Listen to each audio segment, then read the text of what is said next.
atamenyana na wote wenye mwili, na wale wataangamizwa na Bwana watakuwa wengi. Haleluya.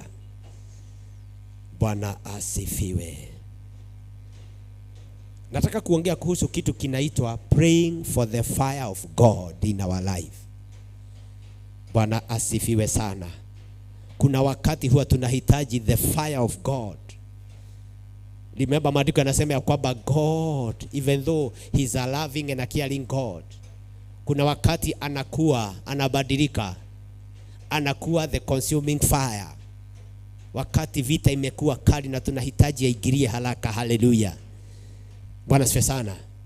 Kwa hivyo maandiko yanasema ya kwamba akona moto wake na akona upanga wake. For by fire and by his sword, kwa moto na kwa upanga wake Bwana atapigana na wote wenye mwili.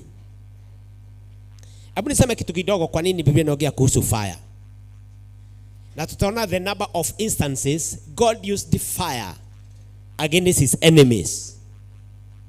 Bwana asifiwe sana. Uliza mwenzako kwa nini moto? Tuongee tu. Muulize kwa nini moto? Muuliza mtu kama kuna mtu, mwambie kwa nini moto sasa? Hallelujah. Why fire? Bwana asifiwe sana. Kwa sababu fire is one of the weapon which God has freely given to you to enable you to go through life successfully. Moto ni kitu Mungu ametukupatia kutusaidia. Hallelujah.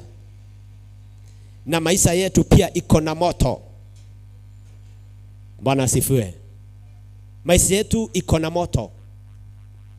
Na ishara ambayo ilikuja kwa wana wa Israeli wakati, si wana wa Israeli, sorry, ishara iliyokuja kwa mitume wa Yesu.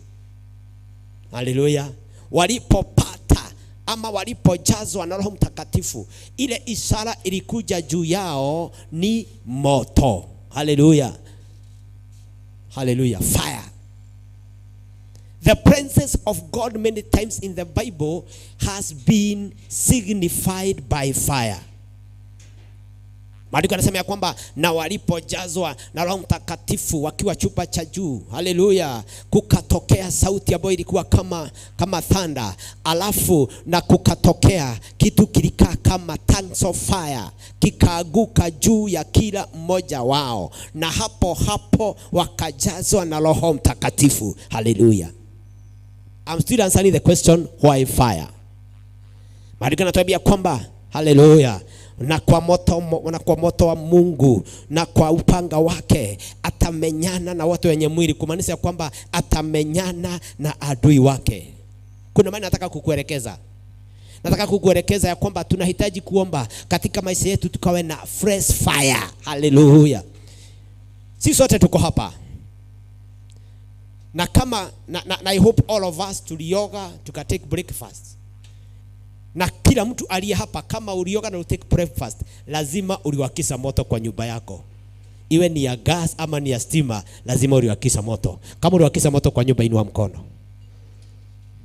Hata kwangu uliwakisha, hata kama si mimi. Silibikiwa chai na moto. That's what I mean. Hallelujah. Huku wakisha moto kwako? Tuongee jameni. Huku wakisha moto? Uliwakisha. Thank you very much. Hallelujah. Amen.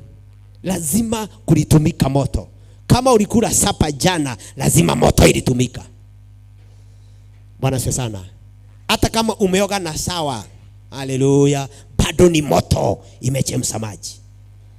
Yani we need fire. Hata katika maisha ya kawaida we need fire every day. Kama utakula jioni, lazima moto itatumika. So we need fire. So hivyo katika ulimwengu wa kiroho, hallelujah, we need fire. Blessed be the name of the Lord. Mungu hata yeye mwenyewe, maandiko yanaongea kuhusu Mungu kutumia moto kumpigania kinyume na adui. Na zile vita kubwa sana nimeona hata Mungu akipigana na maadui wake katika Biblia alitumia moto. Bwana Yesu asifiwe.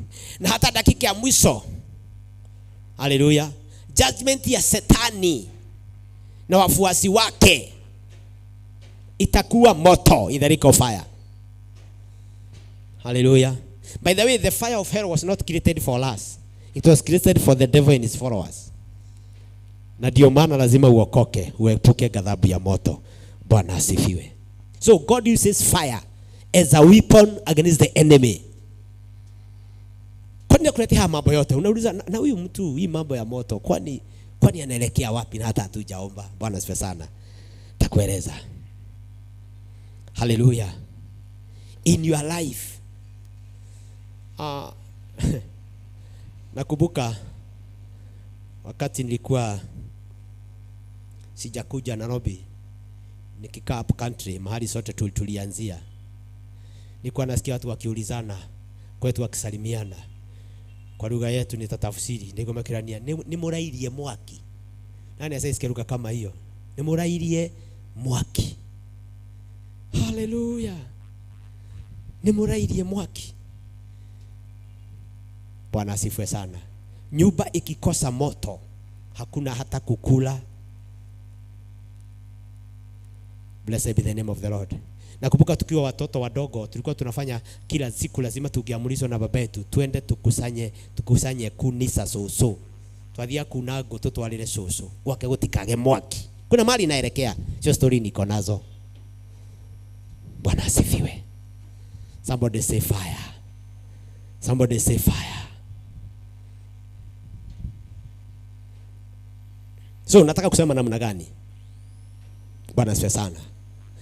Wakati vita ya kiroho inachacha, wakati unahitaji Mungu aingilie upesi, there is a weapon called the fire of the Lord. Bwana asifiwe. Nasema kuna weapon inaitwa the fire of God. Hallelujah.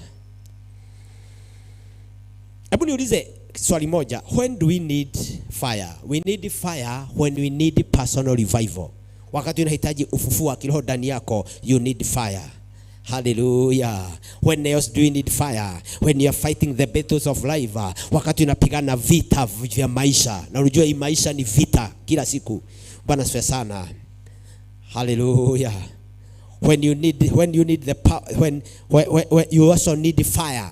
The fire of God, the fire of the Holy Spirit, ndio destiny yako katika maisha yako ikaweze kukamilika. Nimesema ya kwamba haleluya, moto ndio ile hata silaha ambao Mungu akitumia Shetani anasidwa kabisa, na ndio tumeona ya kwamba hata dakika mwisho hukumu yake itakuwa moto. Blessed be the name of the Lord. Ukitembea na moto wa Bwana kila siku katika maisha yako, utaishi maisha ya ushindi. Hallelujah. Maisha yako yatajaa testimony, maisha yako yatajaa ushindi. Hallelujah. The mighty presence of God. Ukitembea na moto wa Bwana itafunika maisha yako kila siku. Bwana asifiwe sana. Au bila kwanza na ambalo nataka tuombe ni ya kwamba hallelujah, Mungu akakupatie moto mpya wake ndani yako, hasa moto wa Roho Mtakatifu in the name of Jesus. Hallelujah. Bwana asifiwe sana. Hiki kitu kigia vizuri, tusome andiko lingine moja alafu tuingie katika maombi ni waongoza katika some prayer points. Hallelujah. 1 Kings 18:24. 1 Kings 18:24. Wakati unahitaji instant victory hata wewe, ask for fire. Bwana asifiwe. In 1 Kings 18:24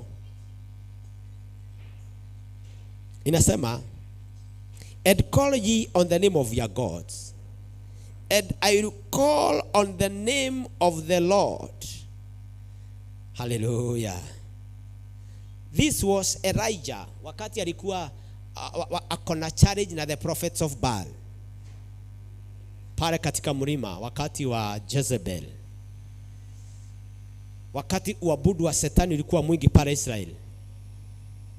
So walipo ada madhabahu yao, the prophets of Baal wakaada madhabahu yao, Maandiko yanasema ya kwamba wakaanza kuita Mungu wao, wakamuita hakuji, wakamuita hakuji, wakamuita hakuji, wakadance, wakajikatakata. Si mnajua hiyo story? Wakajikatakata, wakafanya all sort of things and their God did not respond. Sasa Elijah akawapatia chance, the prophets of Baal ada Jezebel and Ahab, akawapatia chance kwanza waite Mungu wao. Walipomaliza Mungu wao akakosa kuja, kukakosa kufanyika kitu. Bwana asifiwe sana.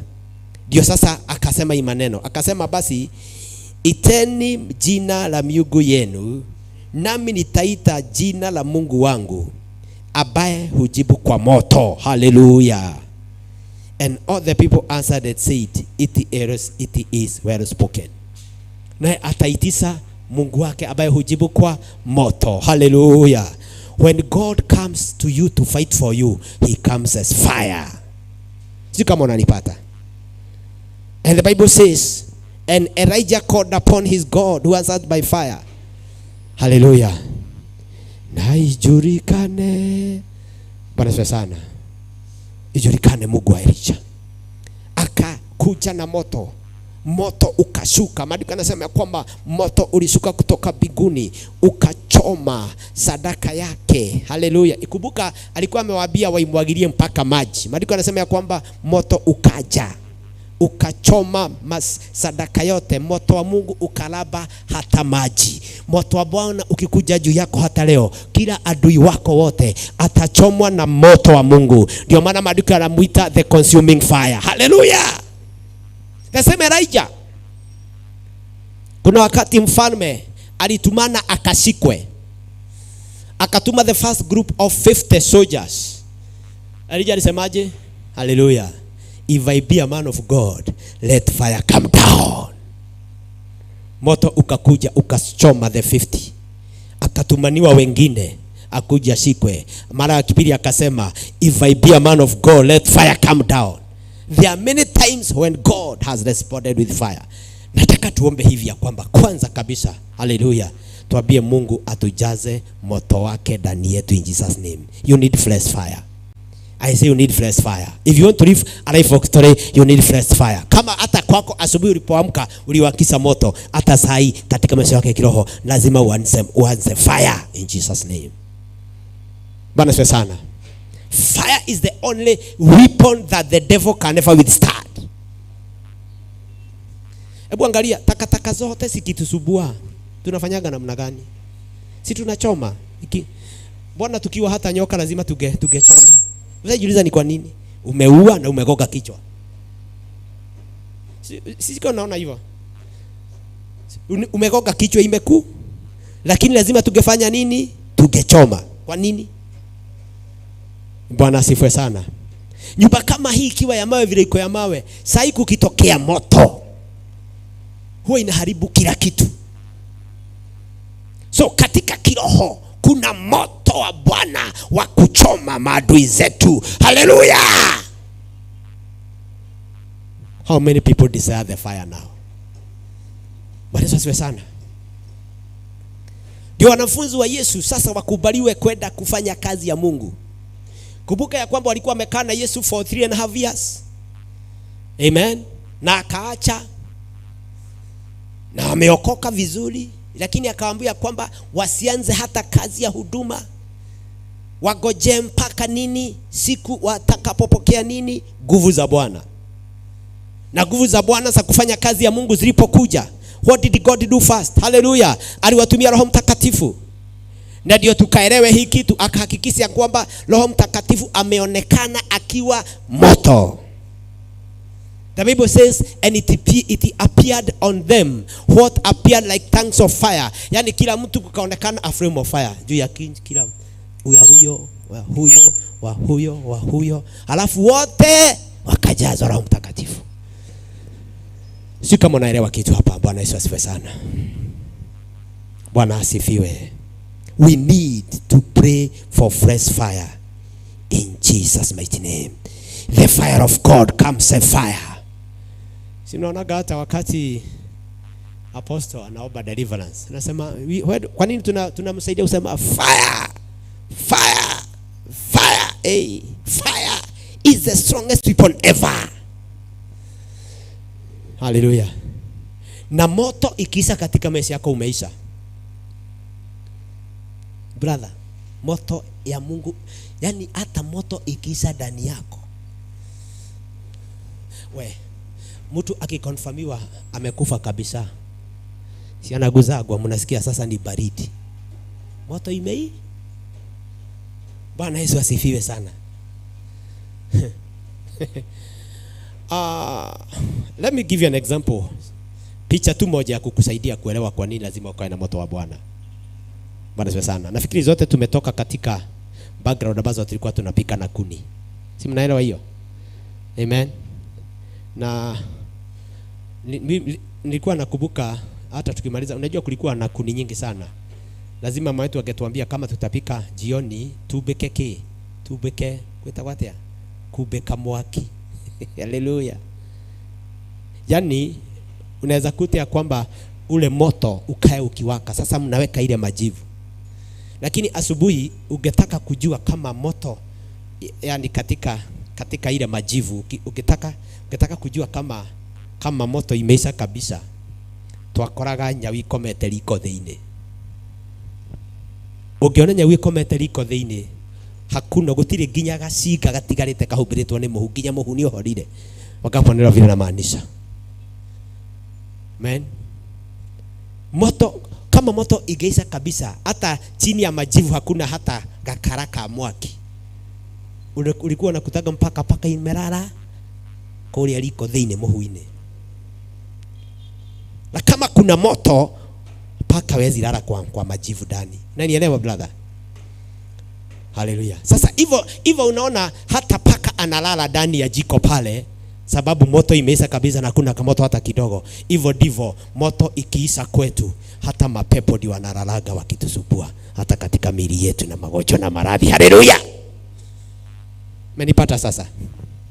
So if there is any prayer we are supposed to start praying right now, ni ya kwamba Mungu atujaze na moto wake upya. I want us to stand, all of us. Labda hujazoea maombi kama haya, lakini sasa lazima tuelewe warfare prayers. Hallelujah. Hii ni warfare prayers, maombi ya hali ya juu zaidi ambao hata shetani hawezi kuwithstand in Jesus name. I want us to pray for God to give us fresh fire. We need fire. You need fire in your life. Abia mwenzako unahitaji moto. Yes. Kama kwa nyumba kwetu hakuna kitu ambao Bwana asifiwe sana. Tusimame katika miguu yetu in Jesus name. Hallelujah. Thank you Father. Thank you Father. Hallelujah. Thank you Jesus. Hallelujah. Ninakupa sifa Bwana. Nataka tuende kuomba ya kwamba Bwana akatupe fresh fire right now in Jesus name. We need the fresh fire. Tunahitaji moto wa Roho Mtakatifu ndani yetu. Tunahitaji moto kwa madhabahu haya. Tunahitaji moto kwa mioyo yetu, kwa nafsi zetu. We need the fire of prayer in our life in Jesus name. Father, we need your fresh fire in Jesus name. Reke basanda bayano, fungua kinywa chako, ambia Bwana akuwase moto mpya, ambia Bwana akujaze moto wake. We need the fire, we need the fire, we need the fire, we need the fire, we need the fire even to be able to pray. We need the fire even to be able to worship. In the name of Jesus, we need the power of God. Ambia Bwana unahitaji moto, ambia Bwana pray a prayer of fresh fire this afternoon in the name of Jesus. Oh rabasakaya tobozaya, oh rakabasa norobozaya, rokobo sente boyana. Father, we pray for fresh fire. We pray for fresh fire. We pray for fresh fire in the name of Jesus. Abia Mungu awakise moto ndani yako katika jina la Yesu. Abia Bwana awakise moto wa kiroho. Oh, I pray for fire. I pray for fire, the fire of God, the fire of God, the consuming fire. Oh, the fire of God, the consuming fire. Oh, the fire of God, the consuming fire. In the name of Jesus, Lord, we pray. Lord, we pray. Lord, we pray. Lord, we pray, let thy fire be ignited in us. Oh, hallelujah. Mungu tunaomba moto wako, tunaomba uwepo wako Roho Mtakatifu. Oh, hallelujah. Let me be on fire. Bia Bwana ukawe katika moto. Be on fire that no enemies shall come to your life. In Jesus name, be on fire. You have to be on fire in the name of Jesus. Lord, we give you all the honor, my Father. Lord, we give you all the honor. Endelea kuomba. Tell God you need the fire. The Bible says you have to be hot. We don't have to be cold. Oh,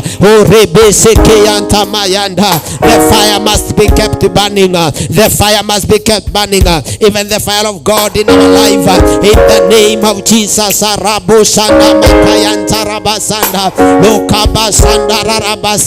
Lord, let thy fire burn. Let thy fire burn in our life. Let thy fire burn in my life, in my spirit. Let thy fire burn. Let every work of the enemy be consumed, oh Lord. The Bible says you are a consuming fire. Let every work of the enemy be consumed by your fire. Let every confusion of the enemy be consumed by fire. Let every limitation of the enemy be consumed by the fire of God. You are the consuming fire.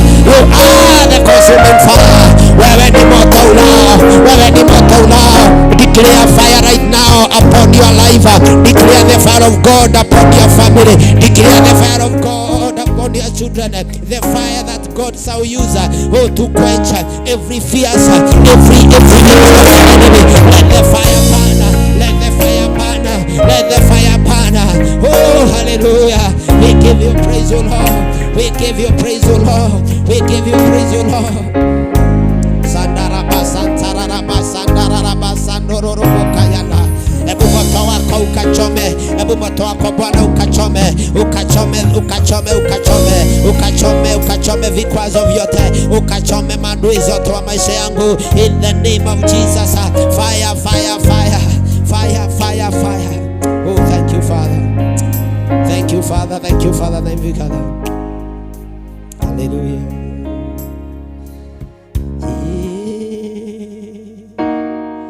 Thank you, Father.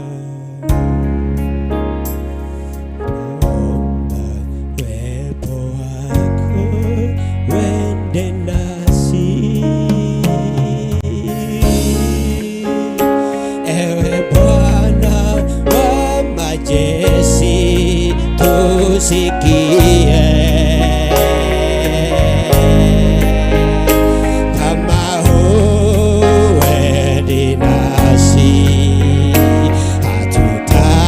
Kutoka hapa hatuwezi peke yetu, enda nasi.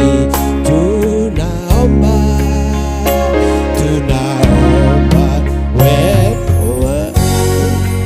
wende nasi. Ewe Bwana wa majeshi, tusikie.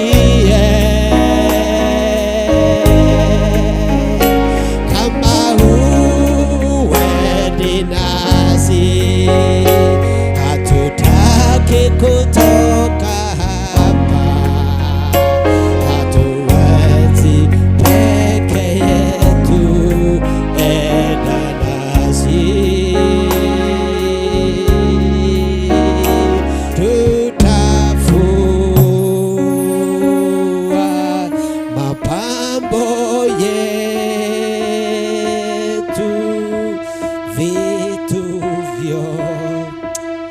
Haleluya.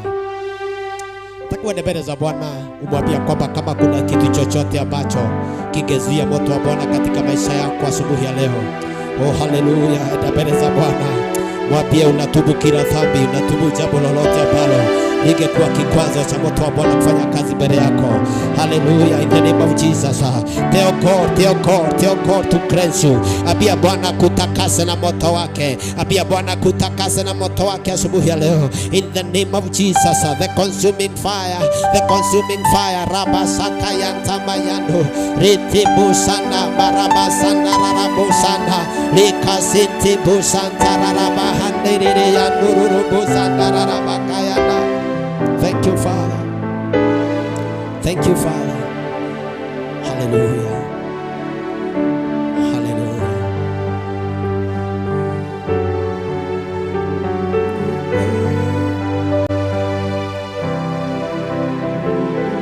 Thank you, Jesus. Father, we thank you. Bwana, tunaomba moto wako. Tunaomba moto wako. Tunaomba moto wako asubuhi ya leo. Let your fire burn in our life, in our life, in our life, in our life. Let every hindering element in our life be consumed by the fire of God. In the name of Jesus. Thank you, Father. Thank you, Jesus. Hallelujah. Thank you, Jesus. Hallelujah. Let every foundation of sin be consumed by the fire of God.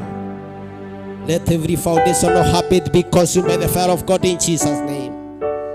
Every foundation of sin in our life be consumed by the fire of God. Let the fire burn. Let the fire burn in this place. Let the fire burn in this place. Hallelujah. Thank you, Jesus. Thank you, Jesus. We give you all the honor. We give you all the honor. We give you all the glory. In Jesus' name we pray. In Jesus' name we pray. In Jesus' name we pray. Amen. Kuna bidii nataka tuombe sasa. Hallelujah. For another 10 minutes. Bwana asifiwe sana. Hallelujah. Nataka tuombe ya kwamba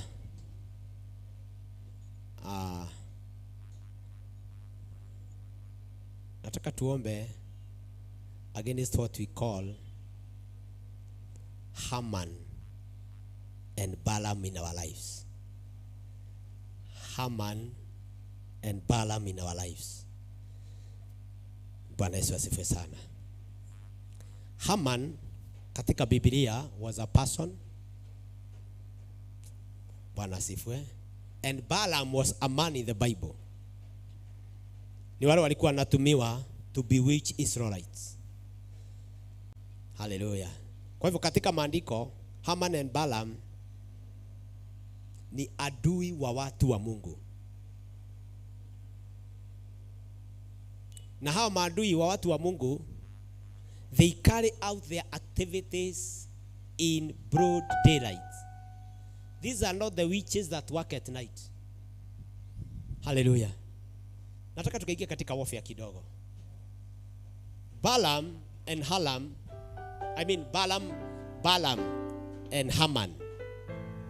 Haman and Balaam walikuwa ni wadui watu wa Mungu. Na hata leo katika maisha ya kiroho we have the spirit of of Naaman and Balaam. Unakumbuka Balaam ni yule ambaye alikuwa anaenda kulaani wana wa Israeli. Na anasema these are not the witches that work at night.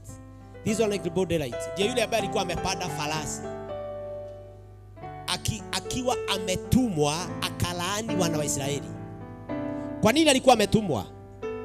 Balaam ni wale watu ambao ulimi wao kila kitu umelaani lazima kilaaniwe. Alikuwa na operate na the spirit of a witch na alikuwa na operate the spirit of a diviner. Na alikuwa mpaka analipwa pesa. Hallelujah. Akalaani. Maana Balaam agelaani taifa. Balaam agelaani kijiji. Balaam agelaani hata familia igeisa. Today those spirits are at work. Kuna watu kazi yao ni kunena maneno ya kukulaani. Kuna watu kazi yao ni kunena maneno ya kulaani familia yako ikionekana inasimama. Ayameda kutuoni yole meda nite. Wananena maneno. They curse by incantations. Laana zao huja kwa kunena kwa mdomo wao. Haleluya. Na hata unaona siku moja akawa ametumwa akalani wana wa Israeli.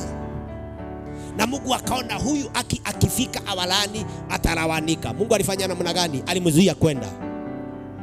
Balaam akiwa kwa punda, Mungu akaona huyu akienda kulani watu wangu. Na kwa sababu kuna mambo alikuwa amefanya mabaya, kuna dhambi alikuwa amefanya, kwa hivyo agewalaani wageranika. Kwa hivyo Mungu akaona unless nizuie huyu mtu. Mungu alifanya namna gani? Huyu jamaa akiwa kwenye punda, akiwa ametumwa anaenda kulani wana wa Israeli, akiwa jiani, maandiko anasema ya kwamba punda ikaona malaika mbele yake akiwa na upanga wa moto. Punda ikakataa kwenda, akaigonga mara ya kwanza, akaigonga mara ya tatu.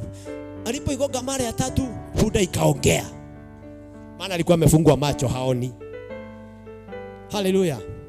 This is how the spirit of Balaam is serious. Kama Mungu mwenyewe alitumana izuiwe, hata leo lazima iroho tuizuie katika maisha yako in Jesus name. Hallelujah. Mpaka punda akamuuliza, hizi siku zote ni sawa kukosa kukutii, mbona leo? Punda akawa amefunguka macho, akaona malaika wa Bwana akisimama pale mbele, the cherubim akiwa na upanga wa moto. Hallelujah. Sasa vile punda aliendelea kupigwa aende mbele, na anaona malaika na upanga wa moto. Hallelujah. Kuna mambo hili alifanyika ndio Balaam asiendelee. Jambo la kwanza, punda akakataa kwenda, na akafanya nini? Akaenda mpaka kwa ukuta, kwa wall, nika street, this narrow street, akagogwa kwa mguu, akakosa kuendelea. Hapo ndipo alifunguka macho. Hallelujah. Kuna watu roho ya Balaam haijaisa hata leo. Most of our lives zimeenda chini because they are Balaams. Haman naye ndiye yule alikuwa amepanga Mordekai akamalizwe. Hizo roho bado ziko. Nataka kusema namna gani? Blessed be the name of the Lord. Haman and Balaam represent the principal agents from the kingdom of darkness. Ni nguvu, ni wale watu wanatumika na nguvu kutoka ufalme wa adui. Hallelujah. Na hii roho ikiachiliwa, isipozuiliwa, it can destroy your life completely. There are some people who are the way they are because of the spirit of Haman and Balaam. Bwana asifiwe sana. Hallelujah. Kuna mambo nataka tuombe, ya kwamba kila Balaam na kila Haman wa maisha yetu lazima tumwangamishe leo hii katika jina la Yesu. Hallelujah. Every spirit of Balaam, every spirit of Haman must be destroyed in Jesus name. Katika maisha yetu kuna spirits of Balaam and Haman. Unakuta kwamba ulikuwa umeinuka katika biashara, unafika kiwango kingine. Spirit ikiinuka, unakuta biashara yako mara moja imeporomoka. Mtu ambaye alikuwa anakopesa watu pesa, ukawa mpaka unajificha watu sababu ya madeni, na sikupenda kwako. Hallelujah. Familia ilikuwa imesimama vizuri, unakuta all of a sudden you don't know what happened. Kumbe macho ya Balaam yalikuona. Lakini leo hii every Balaam of your life must die now in Jesus name. Nasema in Jesus name. Every Balaam of your family, every Balaam of your business, hallelujah, every Balaam against your life must die today katika jina la Yesu. Hallelujah. Bwana asifiwe sana. Nataka tukaende kwa maombi. Nataka tuibe pabio moja, alafu tuende mbele za Bwana kwa maombi in Jesus name. Hallelujah. Kuna vile nitakuongoza katika hiyo maombi, lakini kuna maneno nataka useme kwa mdomo wako, ya kwamba kila Balaam katika maisha yako na kila Haman katika maisha yangu akashindwe leo katika jina la Yesu. Fungua kinywa chako sasa katika jina la Yesu. Anza kunena kwa ulimi wako, Abia kuhoya katika lugha yote ile. You can pray in tongues. tongues if you are Holy Spirit filled. You can pray in tongues, you can pray in your language. Just declare, pray against every Haman. Just say those words, every Balaam of your life, every Haman ambaye ametumwa kukulaani, kukumaliza, rebasiki ya kabazanda. Kama Balaam angelipwa aende akalani, hata leo kuna watu wametumwa na Shetani, kuna watu wametumwa na Satan wakaharibu maisha yetu, lakini leo hii tunaomba every Haman and every Balaam of our life must be destroyed in the name of Jesus. Every Haman of your prince of birth, every Balaam of your prince of birth, in the name of Jesus must be destroyed in Jesus name. Rebecca Sandara Basandara Basaya, every Rakasandara Baba, kila nyungu ya giza ambayo imepangwa kinyume cha maisha yangu na kanai na ikataa na iteremsha chini in Jesus name. Rebasikita Kasandara Basanda Lekihanda Bayatorobozaya, every Balaam of your rival must be destroyed today in the name of Jesus. Every satanic program of the words of diviners, of the words of sorcerers must die now, must collapse now in the name of Jesus. Riba Santara Bazaya, kila mkono wa uchawi katika maisha yetu leo hii tunawangamiza kwa jina la Yesu na damu ya mwana kondoo aliyemwagwa msalabani. Maneno ya watu walio na roho ya Hamana, maneno ya watu walio na roho ya Hamana ya kutuchimbia kuisha na Balaam wa kutulaani katika familia hizi, katika watu hawa, katika biashara hizi, katika kazi zao, hata katika madhabahu haya leo hii kwa jina la Yesu we crush them right now, tunaziangamisha kwa damu ya Yesu na jina la Yesu, kwa damu ya Yesu na jina la Yesu. Tunaitisha moto in the name of Jesus. We call fire to consume every Balaam, to consume every Haman of our life in the name of Jesus Christ. Rabasakayanta Rabasanda Rekisakata Bayanda Rekisakarabasaya. Father, we thank you. Hallelujah. Haya maroho ya Halam ya Balaam inaweza kuja kwa njia nyingi sana katika maisha yetu, lakini haijalishi inakuja kwa njia gani. Hallelujah. Leo hii tuikanyagia chini ya miguu yetu in Jesus name. Nasema tuikanyagia chini katika jina Yesu. Yesu akasema ya kwamba I given you power and authority to tread on scorpions and snakes, kukanyaga nyoka na nge. Nyoka na nge represent all the powers of witches and witchcraft in Jesus name. Jesus said we have power and authority, tutaikanyagia chini. Hallelujah. Amen.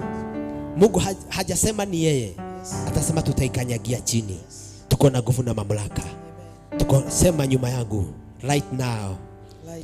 Every spirit of Balaam and Haman in my life, in the name of Jesus, I declare it is crushed under my feet. It is crushed under my feet. In the name of Jesus. It's in the name of Jesus. I call the fire of God. I call the fire of God. I call the fire of God to consume every Balaam, every Haman in my life. In the name of Jesus. Thank you, Jesus. Thank you, Lord. Thank you, Jesus. Thank you, Lord. Say from today, I am not under the spell of Balaam. I'm no longer under the spirit of Haman. I am an overcomer. In Jesus' name. Hallelujah. Pigia Bwana makofi ya ushindi. Hallelujah. In Jesus' name. Amen. Now, the last prayer item, and then sitatumia muda mrefu sana. Bwana asifiwe sana. Amina. Matthew 15:13. Just take your Bible. You can't do warfare without scriptures. You can't do warfare without scriptures. Anything God you do, lazima atatumia maandiko.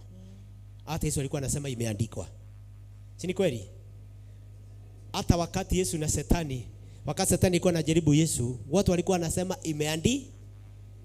Mungu hahesimu kingine, Mungu hanasimu tu kile ameandika. Bwana asifiwe sana.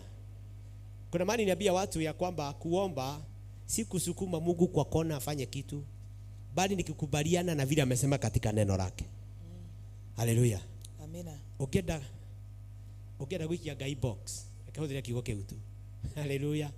Mukamate na kigo gyake. Githetiwe ugite mwathani. Bwana asifiwe sana. Si wale wazazi hapa, ukiambia mtoto wako ya kwamba kupita mtihani nitakununulia bike, akuja namba 1, lazima utajipanga kama huko serious. Kabisa. Sababu umejifuga na neno la lazima utajipanga. Najua nilichezea kijana wangu vako grasi, nikamwambia kalikuwa kana range number 5 6, nikakambia next time ukikuja na bwana nitakubaia bike. Na nilikuwa najua kanapenda bike sana. Sijui kalifanya nini. Kalienda kakatia bidii. Nilikuta kanigojea kwa mlango, dadi ndio hii. Nakauliza nini? Nilipoti form. Sasa hata sikumbuki. Nilikuwa nimekabia kitu. Si ndio hii? Nikauliza nini? Nilipoti form. Karibia angalia, si nikaangalia. So nikakuuliza nimeangalia, umefanya vizuri sana. Akasema I've done my part, do your part. Sasa unaniambia nini? Ulisema nikikuja namba 1 utanibaia bike. So now I need my bike. Hey, sikupata amani. Na sababu usingetaka nionekane mdaganyifu na mimi ni baba yake. Sikuwa na pesa wakati sikuwa job. Ilibidi niende mpaka ucha nikauza mti. Nikuja ninunue bike. Hallelujah. The same case with our God. Hallelujah. Ukitaka kukamata Mungu, mkamata na neno lake. Ndio nasema you can never do warfare without scriptures. Yes. Hallelujah. Amen. Matthew 15:13. Huyu Yesu akasema, every plant which my heavenly Father has not planted shall be rooted out. Ya kwamba mti wote ambao Mungu hajapanda katika maisha yako lazima itang'olewa. Amen. Na kwa sababu ni Mungu amesema itang'olewa. Leo hii kuna miti imepandwa katika maisha yetu ambao Mungu hajapanda. Kama ni magonjwa si Mungu amepanda. Haleluya. Kama ni magonjwa, kama ni matatizo, haleluya, hakuna kitu Mungu amefanya nini? Amepanda.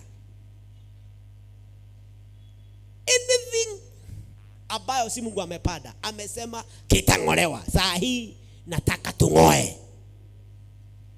Haleluya. Amina. Nani anaona kuna mambo tunahitaji kung'oa? Hata umaskini ni wa Shetani, lazima tung'oe. Magonjwa ni ya Shetani, mama, lazima tufanye nini? Tung'oe. Watoto wetu kutopita mitihani, lazima tukatae. Hiyo si ya Mungu. Kwa nini? Maandiko yanasema ya kwamba haleluya, we shall be the head and not the tail. Bwana Yesu asifiwe. Amen. Kuna mambo nataka tung'oe sasa. Na hii sitakusaidia. Mimi nakupa tu guidance ya vile tutaomba. Nataka uangalie katika maisha yako kitu moja ambacho umeng'ang'ana nacho sana. Haleluya. Kazi ya Shetani ni kupanda. Habia umesema kazi ya Shetani ni kupanda. Kazi ya Shetani ni kupanda. Si hata Yesu alipeana mfano akasema ya kwamba mkulima alienda kapanda nini? Mbegu mzuri. Lakini watu walipolala usiku, yule mwovu akakuja kapanda nini? Mbegu mbaya. Kuna mbegu zimepandwa. A life of backwardness lazima tung'oe. Yes, in Jesus name. A life is going round in circles. Kuna watu ambao katika maisha yao wanakuta kuna some evil patterns. What are evil patterns? Evil patterns ni kaundu koruge cokagira. Hallelujah. Ukakora hii kama sasa kuna mtu mmoja alikuwa ananiambia kwamba anawekaga biashara mahali inafikisha tu miaka 3 inaporomoka. Anaweka ingine ikifika tu miaka 3 inaporomoka. Unafikiri hilo jambo limeisha? Una enjoy peace kwa amani. Na kutaka watu wengine wako kwa doa, wana enjoy doa mzuri. Kuna wakati inafikaga inarudi chini. tena inaamka. Hallelujah. All these things ni yale mambo shetani amepanda. Hallelujah. Bwana asifiwe. Hebu nikufundishe kitu kingine tukiomba tusikanise pamoja sababu ya wakati Bwana Yesu asifiwe sana. Mambo mingi katika maisha yetu shetani hupanda, na nitakwambia hupanda wakati gani. Bwana Yesu asifiwe sana. Amen. Most of the things that the devil plants in our life, kama vile maandiko yanasema ya kwamba watu walipoenda mwenye saba alipoenda akalala usiku, yule muovu, Biblia ikisema yule muovu ni shetani. Hallelujah. Anakuja anapanda. Another day I was praying, na Mungu akanifundisha mambo kadhaa ambao nilideal nayo, ambao nilikuwa nimeona kama ni ndoto. Most of the nightmares ambazo tunaota usiku, wengine wanaota. By the way, let me just ask a question. Nani hapa asayota akikula usiku? Yes. We must deal with that in Jesus' name. Hallelujah. Wakati unaota ukikula usiku, in the spirit hakuna kukula. When unapoota ukikula usiku, what happens? Kicho unaona ukikula ina ndoto kimepandwa na shetani kwa mwili wako. Magonjwa nyingi zinakujaga kutokea baadaye, zinakujaga ni vile vitu zimepandwa usiku. Nasikia mtu mwingine akisema ya kwamba ameota akiolewa. Ukiota hivyo katika ulimwengu wa kiroho umeolewa. Unless hiyo ndoto na effect zake hizo ndizo zile vitu ambazo kama Mungu hajapanda lazima zingolewe. Mungu hasemi kukata, anasema kufanya nini? Kungoa. Maana ukikata mti no udhudoke. Tetinaga githuke nigithudoku. Hallelujah. Kuna miti hata ukitaka itadhudo, lakini ile nyingine tunafanya nini? Tunangoa. Ndio maana Mungu anasema kungoa, kwa sababu Mungu akiongea kungoa ni kitu kina mizizi kimepandwa. Kuna watu ambao shida zao zinatokana na ndoto waliota usiku. Bwana asifiwe sana. Ndoa nyingi za watu zinaharibiwa usiku kwa ndoto watu bila kujua. Poverty nyingi katika maisha yetu. Hallelujah.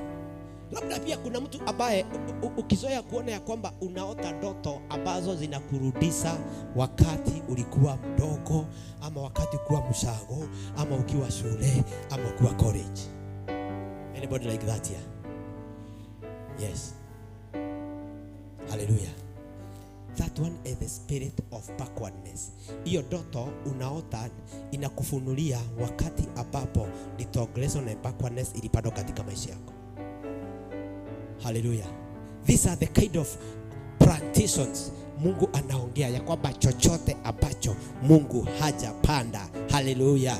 Kama maandiko yanasema ya kwamba kuna vitu Mungu hajapanda, ni kumaanisha ya kwamba anajua shetani hupanda na kinahitaji kungolewa katika jina la Yesu. Hallelujah. And I declare today zitangolewa zote in Jesus name.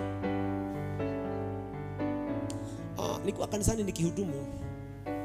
Kuna dada moja alikuwa ameniambia tumsaidie, maana alikuwa anasikia ya kwamba wakati wa kutaka kuolewa umefika. Kanimwambia tusaidie kuomba, lakini hata kabla wiki mbili hazijaisha akakimbia kwa ofisi na kaona kumbia, "Hai pastor, Mungu ameconfirm amefanya." Nikamuuliza nini? "Nimeota nikifanya harusi hata nikivalizwa net." Nikamwambia, "Oi, tusipo cancel hiyo umeozwa katika ulimwengu wa kiroho." So what happens? Any person ambaye anakuja katika maisha yako anaona mtu mwingine kwa kiroho, unafungiwa. Watu wengi wamefungwa na vitu kama hizo. Hallelujah. Hizi ndizo zile vitu nasema zinahitaji kungolewa. Hii yote ni mapando ya shetani. Hallelujah. Na nimesema ya kwamba Mungu ndiye amesema chochote ambacho Mungu hapanda kitafanya nini? Sasa nataka tuombe na hilo ombi. Bwana Yesu asifiwe sana. This is warfare. Hii ndio maombi ya warfare. Kuomba na authority na neno la Bwana. Kuna mambo mengine unahitaji kujifungua. If you are victim of any of that kind of dream, nataka tufanye serious 5 minutes of serious warfare. Na kuna mambo yapatika kuanzia sasa in Jesus name. Can I tell you? Watu wengi wanapataka, unasikia amepatikana ako na kansa ya tumbo, ako na kansa ya colon na vitu nyingine kama hizo. Zingine majority of them huwa ni zile vitu watu waliota. Let me tell you 3 things you should not see in a dream. Na ukiona uamuke mara moja na uombe. Number 1, ukiota ukikula usiku, kuna vitu zimepandwa and in due time zita.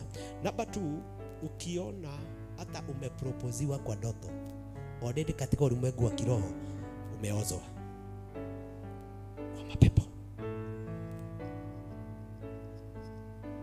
Ukiota unakimbia usiku ama umeanguka kwenye simo.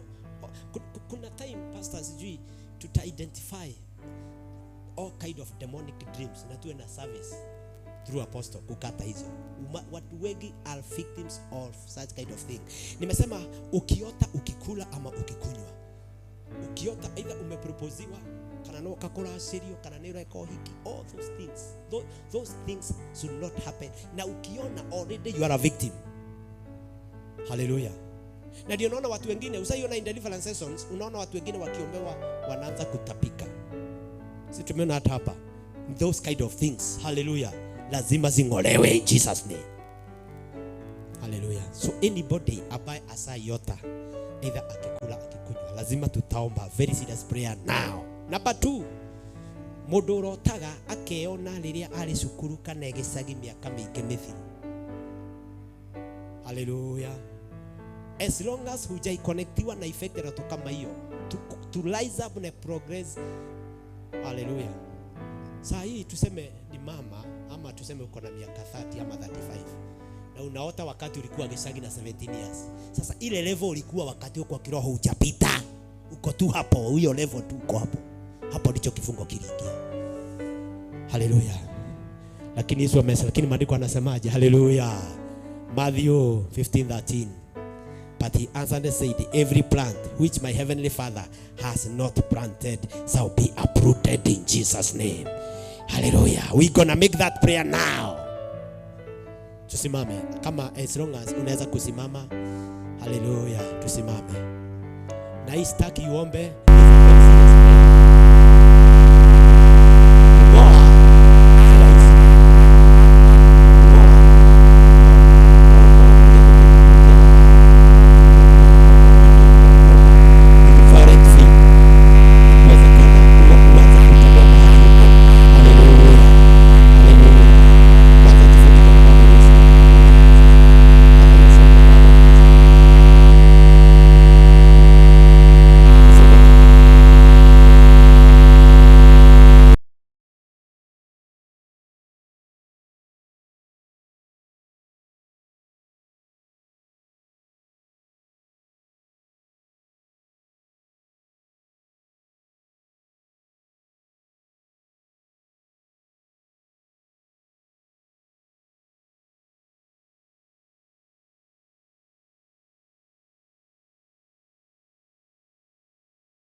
yako hapa.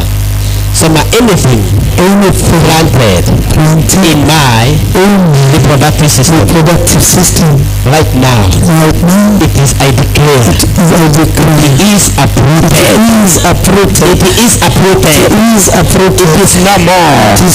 There shall be no cancer. There shall be no cancer.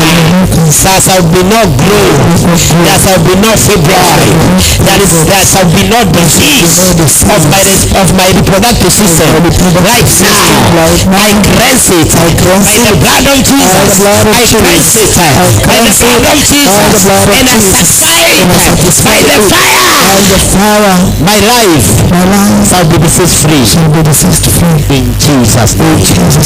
Give the Lord a clap, somebody. In Jesus' name. And I declare you are free. Amen. I declare you are free in Jesus' name. There's somebody here who has had a dream. Ukaona ya kwamba ulikuwa unatembea na ukaona ya kwamba kuna watu walikukimbiza na wakaiba mali yako. If you are there, nataka tuombe na wewe. Amen. Katika ndoto mtu akaona ya kwamba vijana wana who are about snatch bags. Hallelujah. There's somebody who is under the influence of such a thing right now. So to know the corner to better Bwana. So to know the corner to better Bwana.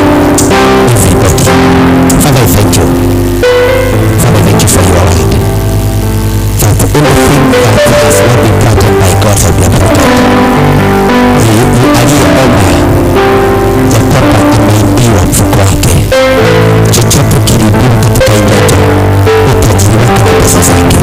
Saa hii tunaking'oa mikononi mwa aliyeiba. Tunaking'oa mikononi mwa aliyeiba.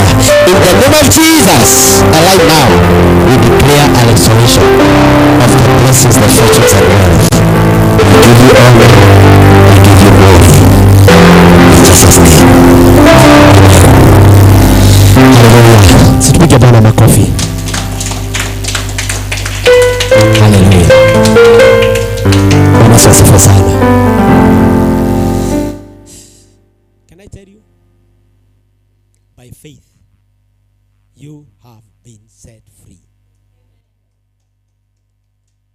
I say by faith, you have been set free. If you believe you have been set free, shout hallelujah like somebody who is free. I say shout hallelujah like somebody who is free. It's not about the feeling. Hallelujah. It's about believing in your heart. In Jesus' name. Hallelujah. I want us to worship God with two numbers. And then from there we shall go to the other level of hearing the word of God. In Jesus' name. Amen. Abudu Bwana kwa nyimbo mbili. Alafu worship.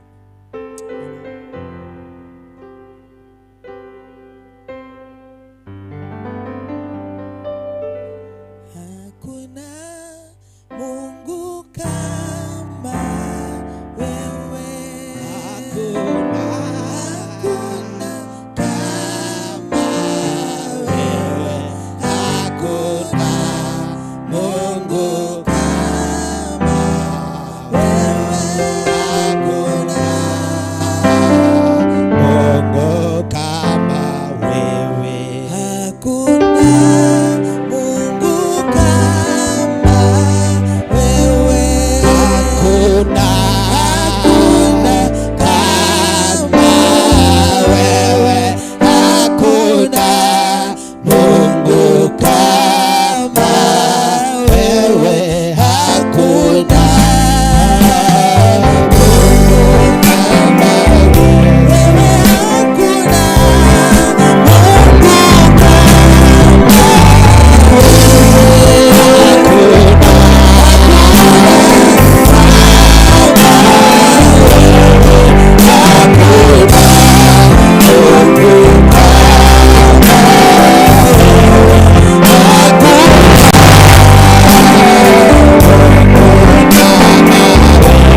There's no one like you, O Lord. Yes, Lord.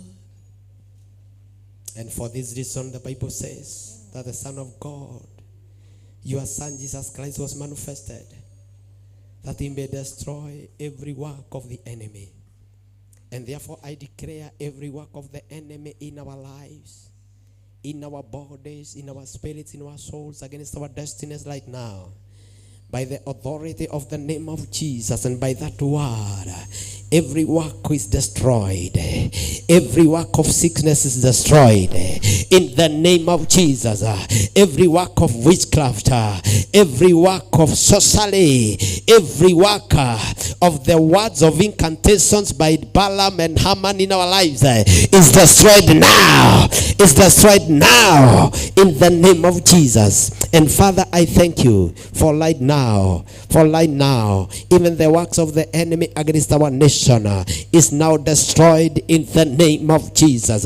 Oh, even the spirit of rebellion and protest, we also declare it is uprooted and destroyed in the name of Jesus. We thank you, Father. We thank you, Father. I declare every servant, every son, every daughter here in this sanctuary, my Father, is now set free, is now released. I declare, thou art loose, thou art loose, thou art loose by the power of the Almighty God. And every plant that was not planted by God, right now, by the acts of God, it is cut now. It is cut now and uprooted to the root in the name of Jesus. In the name of Jesus. Any negative words that were spoken against your life, right now I render them powerless. In the name of Jesus. In the name of Jesus. In the name of Jesus. And I declare every person here who is a victim of nightmares and pride and dreams right now is set free now. Is set free now. Is set free now. In the name of Jesus. Lord, thank you because you are reigning in our life. You are reigning in our life. You are reigning in the life of your sons and daughters. In the name of Jesus. And from now, they shall enjoy their life. They shall enjoy their life. They shall live their full life. They shall live their full life. In the name of Jesus, I terminate any effect of diseases that threaten their lives. In the name of Jesus. In the name of Jesus. In the name of Jesus. Any disease released to them to terminate their life, that they may die prematurely, I declare as an authority in the spirit that it is destroyed now. In the name of Jesus. Sarabasanda rarabasaya. Rikamasanda rarabasanda. Rabasando, let the fire come down. Let the fire burn. Let the fire burn. Let the fire burn. Thank you, Jesus. Thank you, Jesus. Our God, our Father, you are the consuming fire. I declare, every attack in their chest right now is consumed by fire. Is consumed by fire and destroyed in the name of Jesus. Lord, may you reign. May you reign. May you reign. May you reign. Thank you for your reigning. Thank you for your work. Thank you for what you're doing. Just lift up your hearts and start to clap for the Lord, giving God glory. Thank you. Abia Bwana ni asante kwa kukuponya. Abia Bwana ni asante. Abia Bwana ni asante. Let it come from your mouth. Let it come from your mouth. Let it come from your mouth. Thank God. Thank God. Thank God. Thank God. Oh, increase your voice. Increase your voice. Declare you are healed. Declare you are healed. Declare you are healed. Declare you are set free. Father, we thank you. Let them have a reason of coming here. In Jesus' name. May this day be a memory into their lives of the start of a new life. A life of breakthrough. A life of breakthrough and a life of peace of God. In Jesus' name we pray. Amen. Let's put our hearts together. Napomwarika. Hallelujah. Our very able pastor. Let's appreciate with a clap first of all. Amen. Let's give her a clap mpaka afike hapa. Hallelujah. Yes. Whichever the day. Nasema tumpigie makofi anapokuja mpaka afike hapa. Amen. She's anointed of God. Hallelujah. She has the grace. Amen. Ebu mwelekeze mkono umbariki. Speak a word upon her in Jesus' name. Nena upako mara mbili. Nena double anointing, double honor in Jesus name, double favor. And declare that her heavens will remain open in Jesus name. Amen.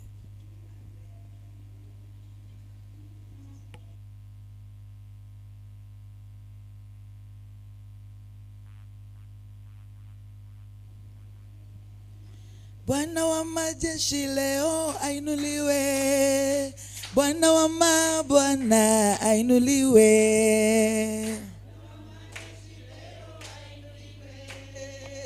Bwana wa mabwana ainuliwe. Oh, Bwana wa majeshi leo ainuliwe. Bwana wa mabwana ainuliwe.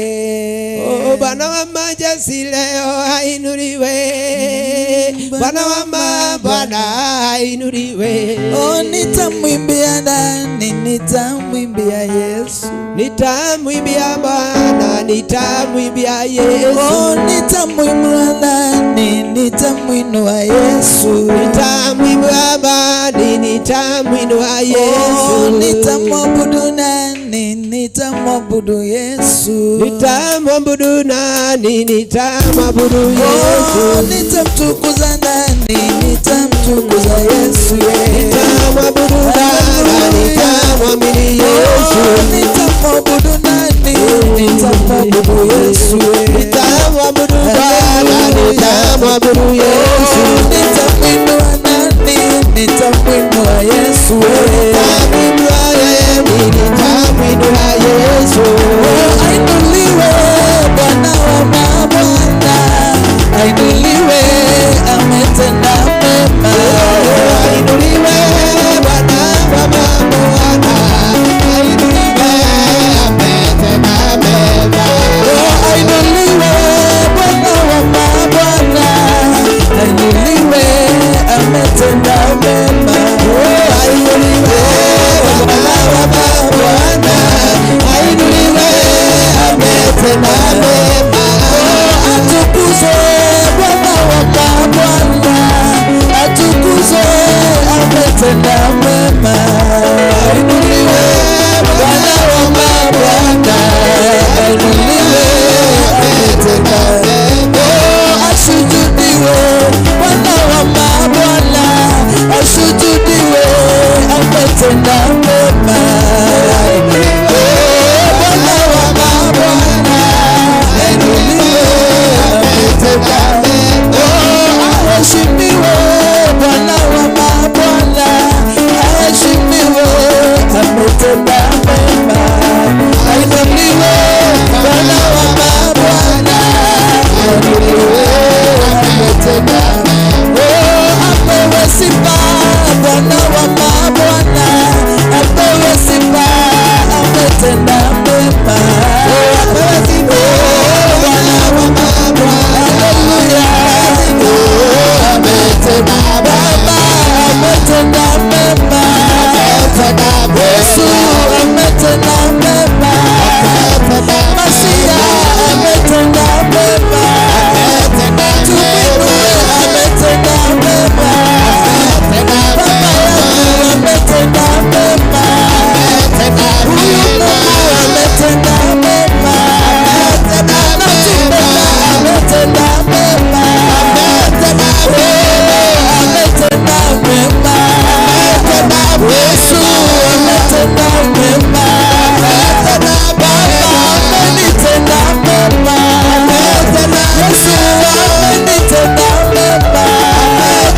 Huyu Bwana ametenda mema. Mwokozi ametenda mema. Nyakati zote ametenda mema. Wakati wote ametenda mema. Kwa hali zote ametenda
Hakuna Mungu kama wewe. Pokea sifa Bwana, ni kwa sababu ya yale umetenda. Asante ni kwa sababu ya nafasi hii. Asante ni kwa sababu ya wema wako. Jina lako Bwana litukuzwe. Jina lako Bwana liinuliwe. Hallelujah. Tupigie Yesu makofi ya shangwe na vigelegele. Ni kwa sababu ni mwema na kwa hakika ametenda mema. Amen. Praise the Lord. Hallelujah. Naomba tukaketi chini.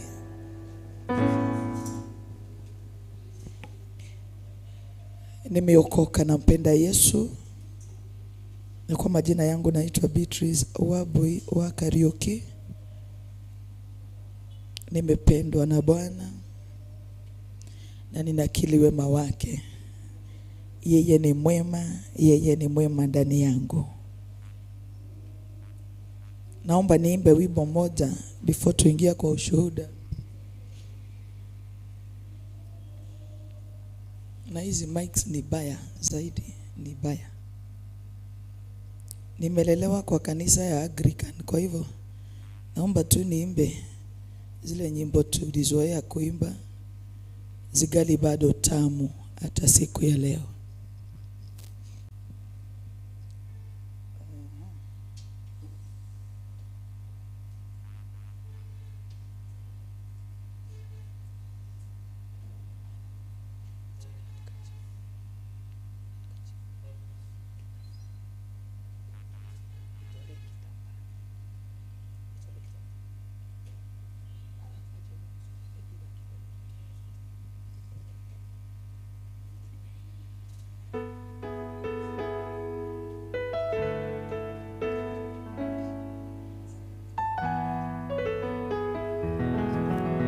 Wa magegani ya Mwathani.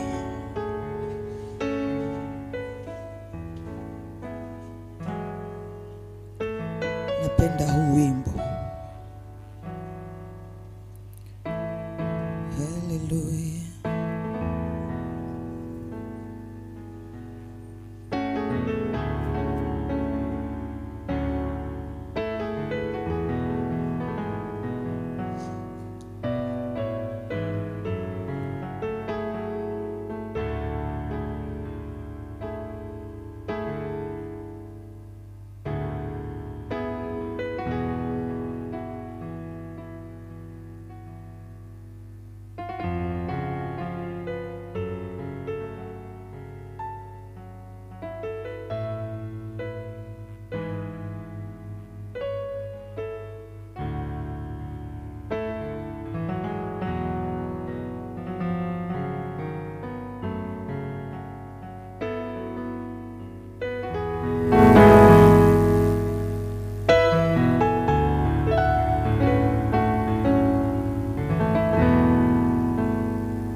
Koitale donna nagekeno deno etangiona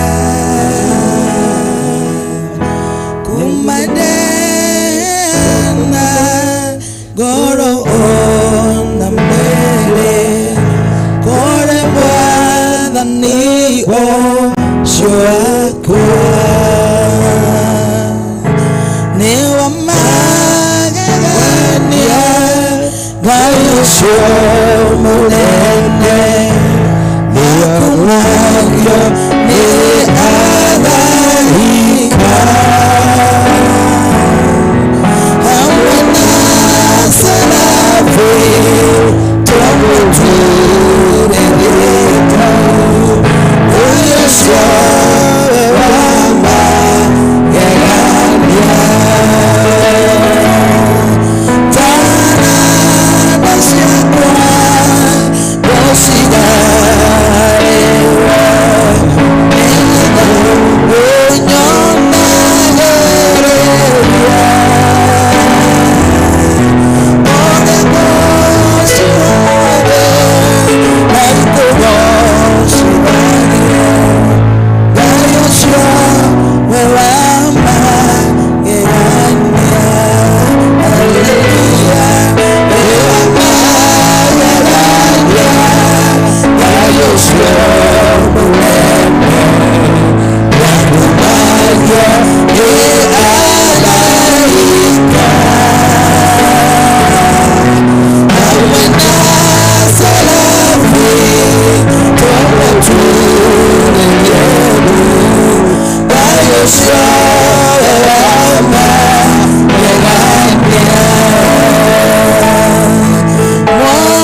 Napenda hizo nyimbo sababu zilijawa na nguvu za Mungu na uweza wa Mungu. Naomba before niongee anything else tupate kushuhudia Bwana. Bwana pewe sifa. Najua Mungu ametutenda mambo mengi. Na naomba nipeane hii nafasi ikiwa ya kwanza kwa mtu mmoja ninayempenda. Na wapenda nyote, lakini kunaye mmoja napenda zaidi. Bwana apewe sifa. Bwana apewe sifa. Nilipokuwa mdogo nilifanya kama mtoto mdogo, lakini si leo mimi ni mkubwa nafaa kufanya kama mtu mkubwa. Sijui kama nafanyanga kama mtu mkubwa. Bwana apewe sifa. Lakini kwa yote Mungu ni mwema. Najivunia kuwa na mwalimu wangu wa Sunday school. Sijui kama wewe ni lini umeona mwalimu wako wa Sunday school. Wacha kuangalia pastor, huwezi mjua.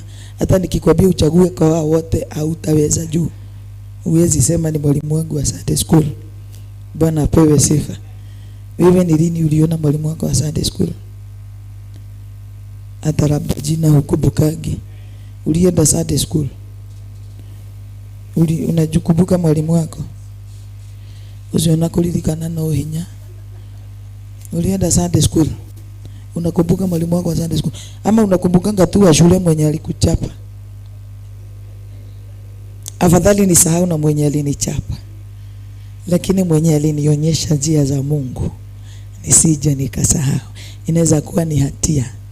Nimehia tamehia Maria magi matumite andu makombe jera. Igiriganirwo fatie koho. Mama alikuwa na teacher wa Sunday school. Kwa hivyo hapa hakuna mtu mwenye hako pitia Sunday school. Akia nani? Hakuna mtu anakumbuka ama ameona mwalimu wake. Mimi wangu na waonaga mara mingi wote. Na Mungu ni mwema ya kwamba wote wako uhai. Bwana apewe sifa. Na hata mimi siku moja nikasema si Mungu tu.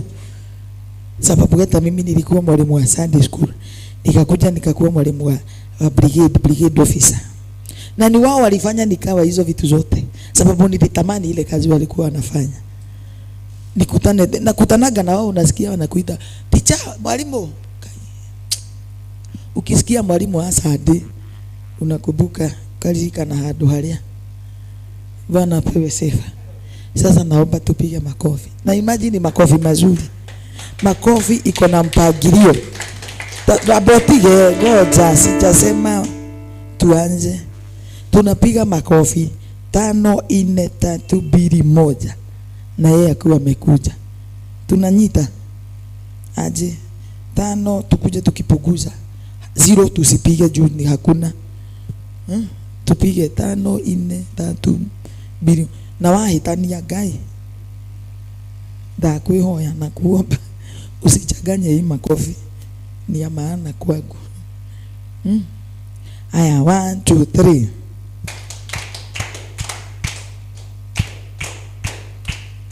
Wewe kwani mlikuanga kwa kilasi gani? Nimesema 5 4 3 2 1. Una count na goro, si na kanua. Na goro mdomo kama umenyamaza. Sawa? Na ule mataigabeagio hau utikundukithie.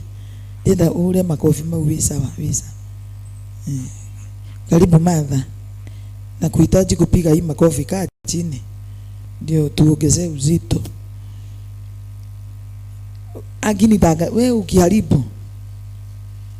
Oi. 1 2 3. 1 2 3 4 5. 1 2 3 4. 1 2 3. 1 2 1. Wow, sasa tushangilia napokuja kusamilia watu. Yes. Muone vile Mungu anaweza fanya. Najivunia kuwa na mwalimu wangu wa Sunday. Yes.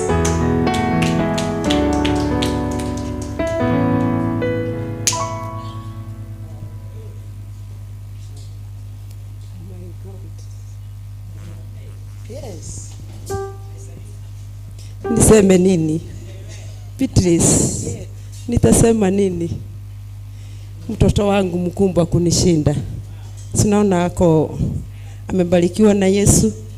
Mimi namuangaliaga kutoka kishwa mpaka pale. Juu namjua akiwa katoto kadogo, kanono, kasuri, kanampenda Yesu. Nilimlea Kikristo Sunday school, Kahuhia Palace. Sijui niseme nini. Naogopa Mungu, na umuogope huyu Mungu.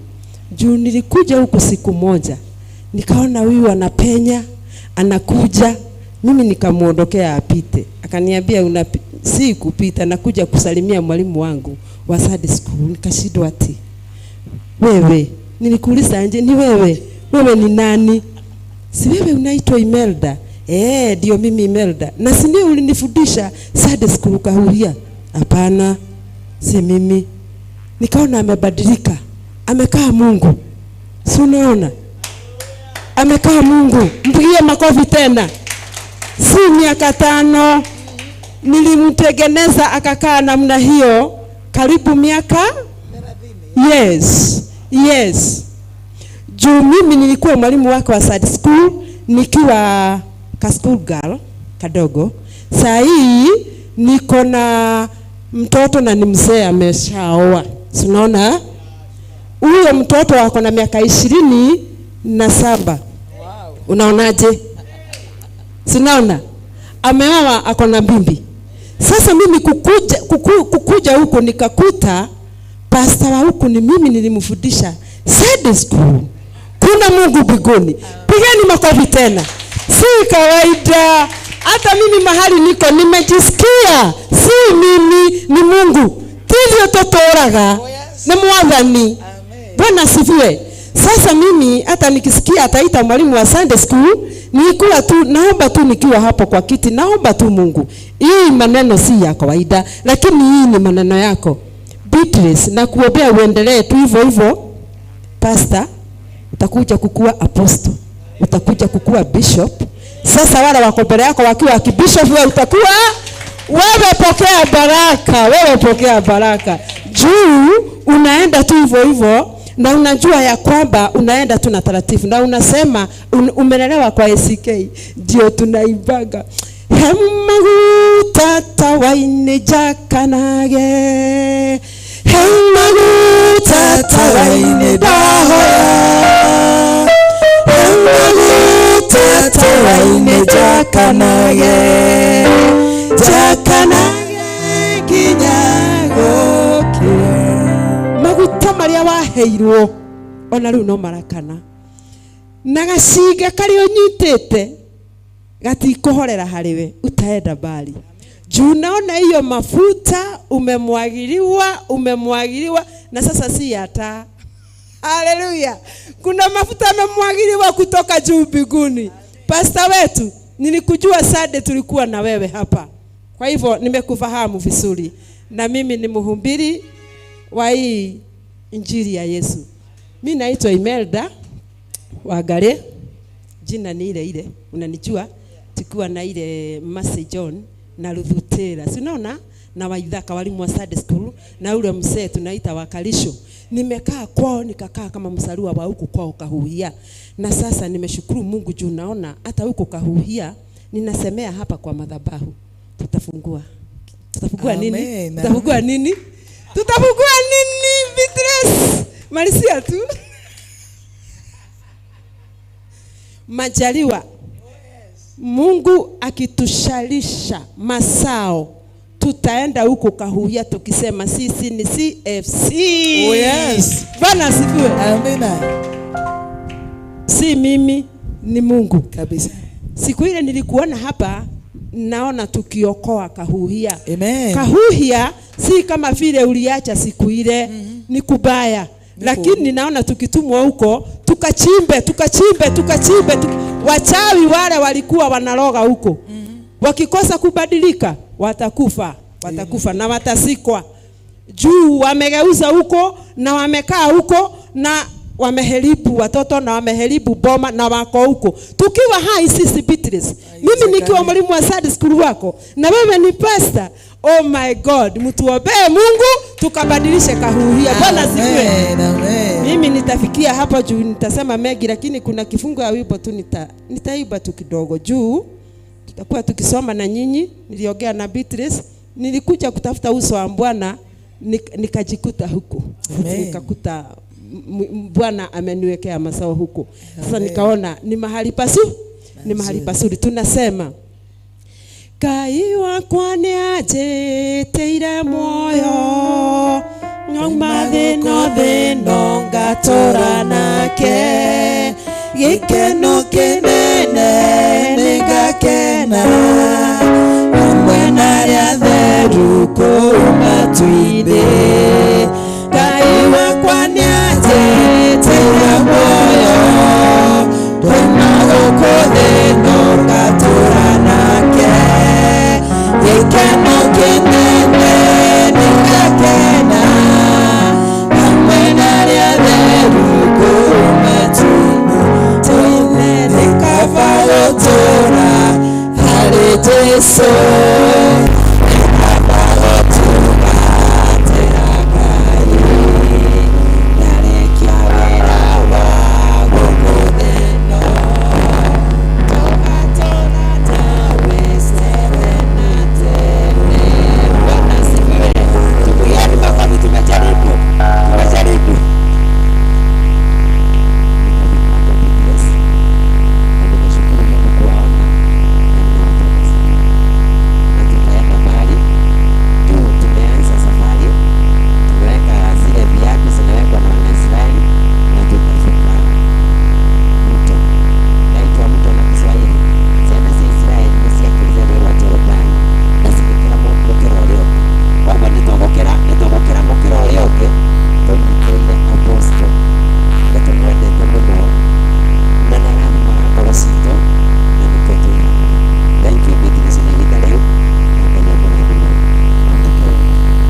tu kumshukuru Tusonge Mungu. huku.